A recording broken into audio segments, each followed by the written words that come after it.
have to make a plan for that. A lot of buildings are going to be concrete. That's just how I envision it. This is my own biases, right? You can go all ecological and everything rots. You can make a really nice house, like, double thick adobe, and it will last for a long time. It's gonna be great. You can make a straw bale house. I know of two in the area.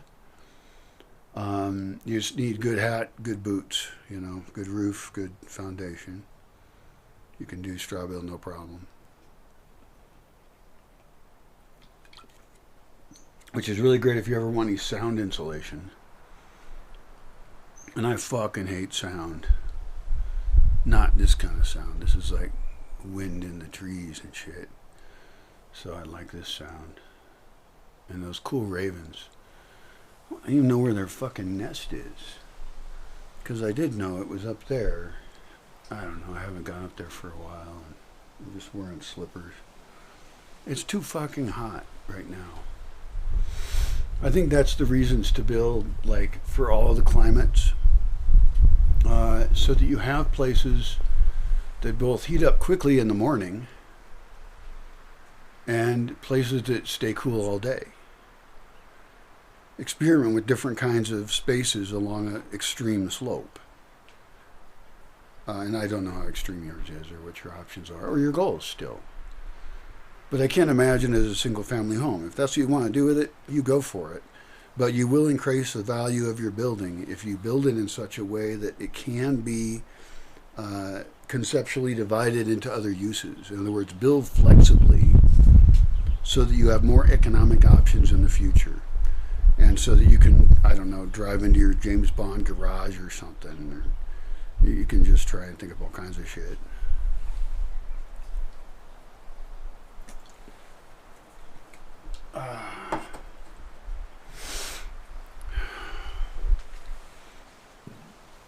So your solar power is going to have limitations on its use. Those go in this order. It will power whatever the best internet resources are, perhaps duplicating them throughout the city if there's more than one available. Setting up point-to-point Wi-Fi wherever we can that is in a cool spot, perhaps incorporated into sculpture. And we can set up an entire intranet among several places. I've also thought in the nearest town to here, there's a great basketball court. In fact, there's another town up there with a great basketball court. And they're mostly empty. And I wonder what would happen if you had free Starlink in those. It almost seems like a good crowdfunding effort.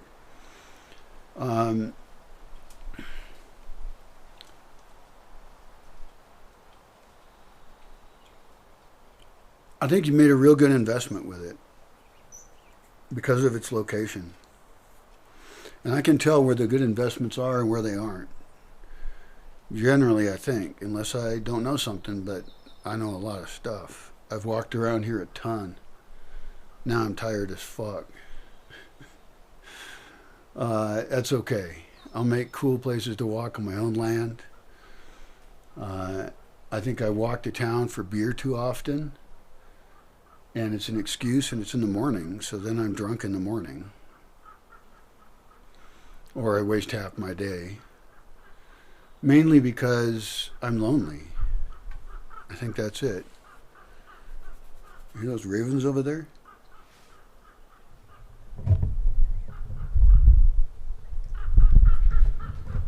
They're saying something. I don't speak Raven. But I love having him here. So one of my thoughts is to this guy with this slanty land, I think, I don't know how much, I don't know the other limits of his land, is to have water features. Now, it depends on how much money you have to throw at things. This one's real easy to do or don't do. So I think planning for it is always a good idea. And this would be the equivalent of a lake. Now, I don't think you can do a lake on your land as far as I can tell. But the more water that you can store and release slowly means the more birds there are right there. And the more types of plants you can grow, where those birds drink and they poo, right? So,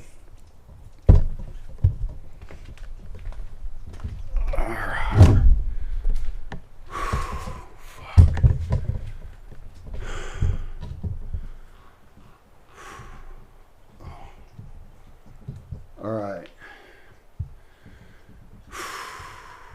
Wow.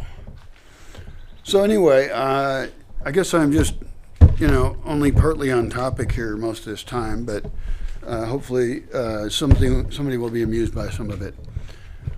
With the drone map,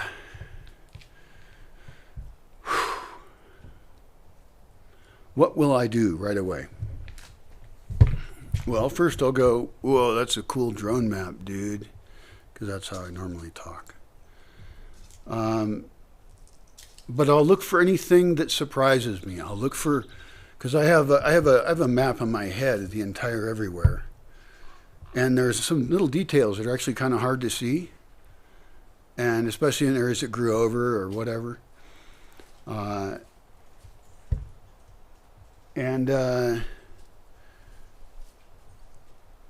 think the first thing I'm going to do is print out multiple copies of it so I can draw over them. Yeah, that seems pretty cool. I could do it all online. I do like drawing on shit though. And in this case, I would put it on a clipboard. And the drone map will make this irrelevant. But now, even now with the drone map, I could go out there, because the drone map will know certain things, but I have an emotional connection with almost all of this land. I've been to multiple times. I've bled on it, sweat on it. I've gotten stuck in it with my van. Fought forest fires and pine beetle plagues. People, most of whom are lovely. And most of all, I've thought. I've been alone a long time. And I've watched a forest develop. There's more madrones than there were. I'm very happy about that. They're a really cool, curvy tree that I happen to like extra. And there's more variety, it feels like, of them. There's more fruit on them. I think now what I need to do is do something I'm going to suggest to anybody with land in a dry location like mine, is let's leave out tons of water for the birds. And that means collect enough extra, have dedicated cisterns, and you consider the drip rate, and that drip rate you can adjust. And you have space next to it to put another one if you were wrong about how much you needed or you could get. And then all year long, well, in the dry season mostly, because everything else fills up tons of pools. We can put pools all over the place. We can have like tons of pools for birds during the rainy season. We can be like, and that would be worth it too. Even though they would be seasonal pools, even if we didn't have a plan to refill them, that still helps certain kinds of birds. Of course, I imagine something much better, and that is having dedicated cisterns that, there's a cool bird over there. There's a brown bird with a black head. Dude, you're very fast. Whoa, that was a fast bird. Huh, cool looking bird. Anyway, I could increase the bird life here immensely, and so what I'm suggesting to anybody who lives in a climate that is partly dry like mine, or very dry, is wonder, do you have any rainfall available? If not, leave, sell now, and go to a place where there's water, or you will die. You know, even if you're invested there, can you live on the water from the sky? That's the question. And then could you fill up pools the rest of the time with water you stored, so that then we could actually expand the bird life and probably butterfly life and stuff. I mean, I've even thought about like having a stream that goes through my land that is solar powered. And it could just be smaller systems that go from one pool to another, and then it eventually gets up there, and then it comes down as a little stream that's in a pretty way. You know, and there's koi ponds and stuff. I don't know, that's kind of a dream, but you know, you could do that at any scale. I mean, there's sculptures that are like that. So I'm going to try, the things I'm going to try and evangelize to you in this video are composting toilets all the way. And I can show you mine, you can shit in it, you know, it's fine. They're easy, and I'll tell you what I did wrong with them, and it's not much. They work great. And they're easy to build more of them if you need them. They're like the perfect way to get rid of all the shit, no plumbing, no black water. Yeah.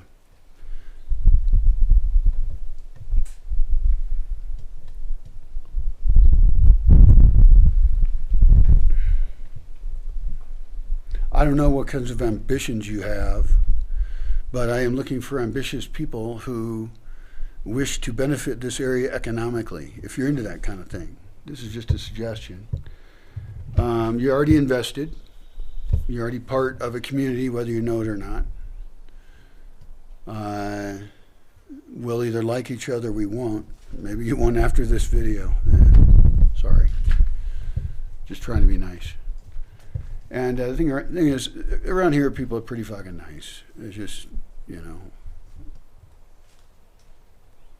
I've never lived somewhere with a bunch of more friendly people. And that doesn't mean they're all perfect at all. But I'm happy to live here. And of course, I live in the forest, which is different. I guess I don't live with people. I visit people. And I mostly see them in passing.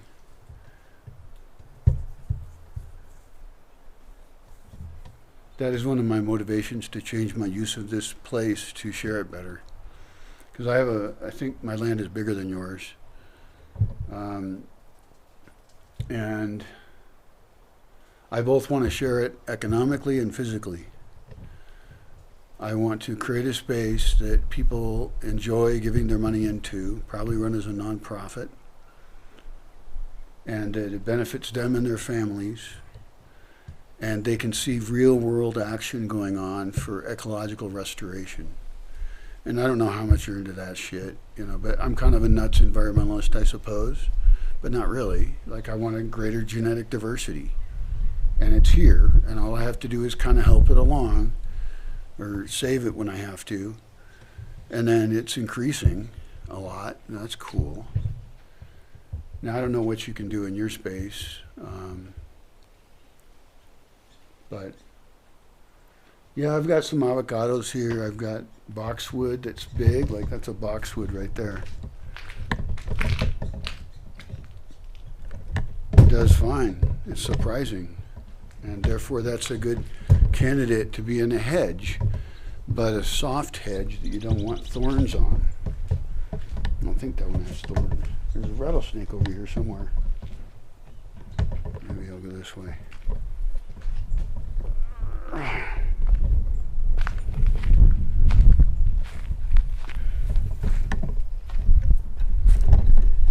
Rattlesnake. Yeah, so this is a hawthorn. It's looking a little dry right now. It is in an interesting spot. I think this is a good candidate for massive cuttings. It's now, look, it's now 3 feet tall. It is drying out a little bit in the dry season, so it's not totally adjusted. It may be not the best investment, hard to know. But I think, you know, each plant that you plant, you'll discover something different about. I consider them all puzzles, and, you know, they go if they live. I'm the meanest gardener there is. But yeah, it would be great to make lists of what kind of plants to plant in every different crop and climate zone. And you could even focus on some plants that were endangered, and you might be genetically saving them. There's a yucca tree over there. That's going to get really big and cool looking, but I will be dead. That's an avocado, nopales, some kind of aloe. I haven't even looked at this garden in like forever. Well, that pink thing is doing pretty good. That's doing great. I think that was actually purchased at a nursery. for being pretty. I haven't been out here in years. And I'm not going far because I didn't bring my machete. But I see some shit flowering there. This whole garden can get cleaned up. And oh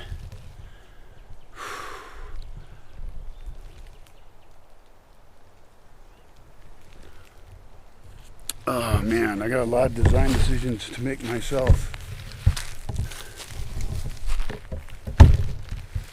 Like, I'd love to bulldozer this particular driveway to be more level. It would be like a 2-minute job. And then probably dump some of the dirt that way. Yep, that way. To widen that connection between here and another place. I have to make my big list of bulldozer work to do. It's insanely complex. Because I don't want to fuck shit up. But I did good last time. And that gives me some hope. Also, once I get the drone map, then I will know more. And I will either verify or violate or find violated or whatever bad thing or something. I will find that my designs are not the best. And I'm going to rip the fuck out of them.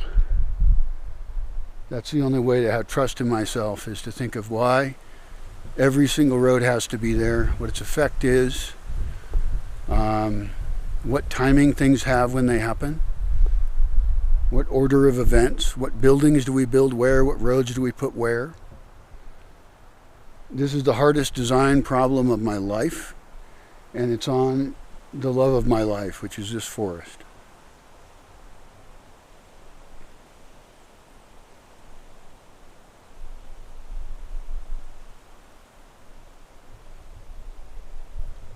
What if that oak is going to fall on the fucking house? You know, over and over I've had to learn, like, if it's going to fall in your house ever, get the fuck rid of it. You can always put more trees in. I only had a few times where that occurred, but or almost occurred. I've been lucky, but I've also tried to be smart over time.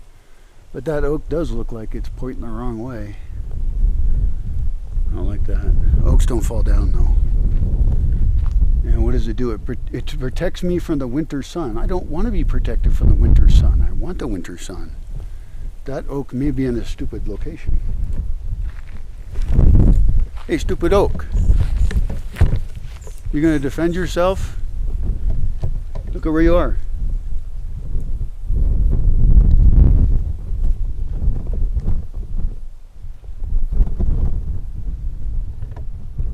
It's fine.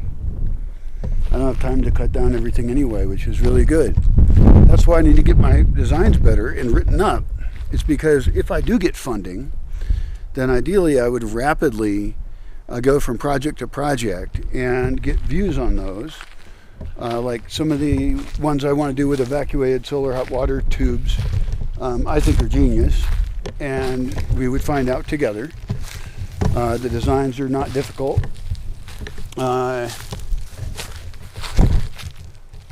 Little baby madrone right here. This flower's been nice too. I don't know what the hell it is. It has tiny, weak spines on it, which I don't care about. And this is a huge problem over here, but it's a good problem to have. I'm going to show you an interesting plant that I have, and it's called golden bamboo. This is it. This is one stalk of golden bamboo, which is coming into the road here, even though the main line of it's way back there. Oh, there's another one coming in. There's another one coming in. This is a possibly invasive bamboo. It has to be treated exactly right. Bamboo doesn't flower very often, and it is actually a useful bamboo. And I think that's my next thing. Well, I got a couple ideas. One is I could give it to some people very carefully in a moisture environment down by the lake, protected. It's called fishing pole bamboo because it looks like a fishing